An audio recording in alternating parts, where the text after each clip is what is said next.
I wanted to come on here real quick because my whole entire life I have been fighting. It all starts 26 years ago from last month. I was being delivered and they noticed that I was upside down, so I was struggling to come out.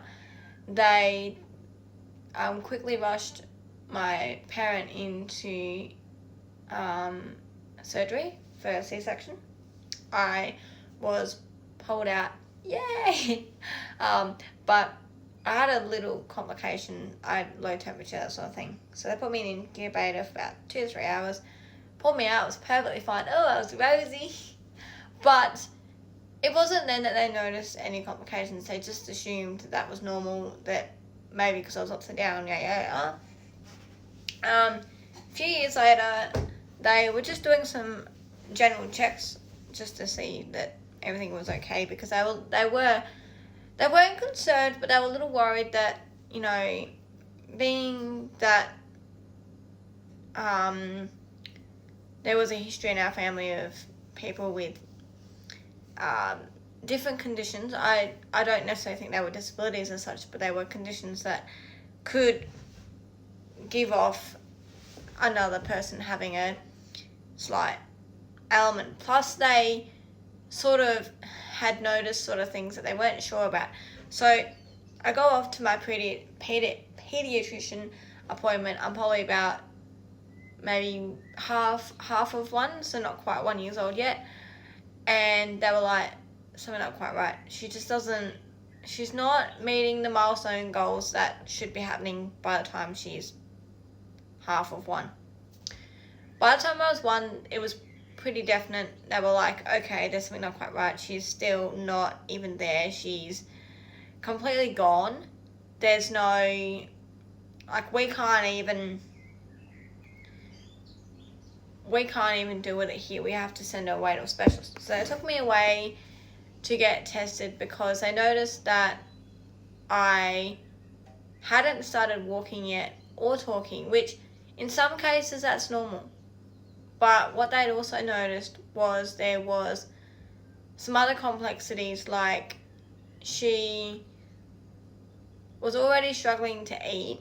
She as in me, so I'd been struggling to eat properly. So like even drinking milk was difficult at that time. A bit of lactose intolerance, which unfortunately went away, and then we'll get back to that. It came back later. In a more mild form though, thank God. But what I really wanted to get at, as I fought all of that to be where I am now. So then when I was about 1 and 2, so I was 1.5 to 2, they were like, yep, she definitely can't walk because she's nearly 2 years old and she still hasn't walked and she still hasn't talked. So what they've gone and done is they've said, right, we're going to go get her some calipers, but we won't worry about that just yet. She might start walking. We'll start focusing on the talking because talking's really important. So I couldn't talk. They physically couldn't train me into talking. I just had you wouldn't know it now. I had no vocals, nothing, it wasn't working. So they thought, right, we're going to have to start teaching her sign language because we're really worried at this point that she might get to the walking stage and still not be able to talk. So I start talking about 2, about 3. I would say that I have been talking longer than they were expecting because they were like, she's never going to talk again. I suspect there was a delay, but I suspect I was always meant to talk. I don't actually think I was ever not meant to. I think for some reason there was a wire shut off up here, but God knew better than that, and he's allowed me to talk. He's allowed me, because like I'm talking to you right now. So this here is actually one of the other reasons why I wanted to come on. I wanted to prove to you all that people with disabilities can do something. I have a disability, but I don't really see it as one. I see it as something different. Anyway, so I turned around. I wasn't obviously good at talking. So even though I could talk, my mouth wasn't speaking the way it should. It was still getting the words muddled and all that. So I spent probably the next 10 years speech pathologist, trying to get my speech back to how it should be. By the time I was 2, I should have been talking fluently, almost, but I wasn't. And so I was able to get those bunny hop steps. But by the time I was 3, we were ready to order my calipers. We'd gone to the city, we'd put them in, we'd put a placement in, and we said, right, yep. And because with calipers, I don't know a lot about them, being that I was only a little kid, but I believe they have to measure your leg and all of that to make sure it fits. And so they've made all that, we've paid for it, we've put it in, and I start running down the street the week after. So I've got about 3 or 4 more weeks before I get my calipers. So we've now had to ring up the company that made them and say, we don't need them no more. She started walking. What a miracle. They were 3 miracles. A, the me in an incubator, coming out after 3 hours. Me not being able to talk and then instantly being able to talk within 2 years. Me being able to walk within a year. And then not only that, but my other miracle was I faced a lot of challenges through primary school because of my disabilities and undiagnosed disabilities. I was very slow to learn because I had spent the first part of my life not being able to communicate or walk. And so there was my slow development. So then I spent most of my primary school trying to catch up, so when I got to high school, I could at least do the simple education. By the time I was in year 4, I was in year 3, but technically year 4, I was kept down. By the time I was in year 4, I myself started noticing some behavioural changes. So even the teachers did. So they got me tested for autism and it came back negative. Woohoo! Yay! No autism.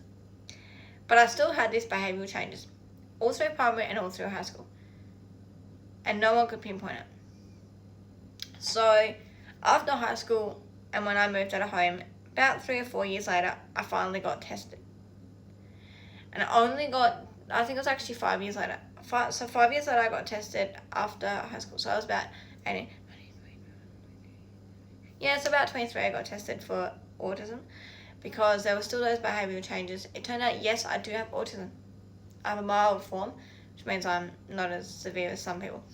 But it explains why I wasn't talking for my first few years of my life. It also explains why I couldn't walk properly. All those things are symptoms of autism. But in saying that, not necessarily, because not everyone gets those symptoms with autism. Some people with autism don't get the talking or the walking problem. So it's not necessarily part of autism, but it can be. So what I wanted to come on here real quick to do and say was that disabilities matter, that they are important. A disability does not stop you from doing something. In fact, it makes you stronger and makes you more able to do something. I am more able to achieve my goals because of my disability, and I'm more able to see and understand what other people go through because of what I went through. I went through a small part of life, and I'm still growing. I'm still only 26.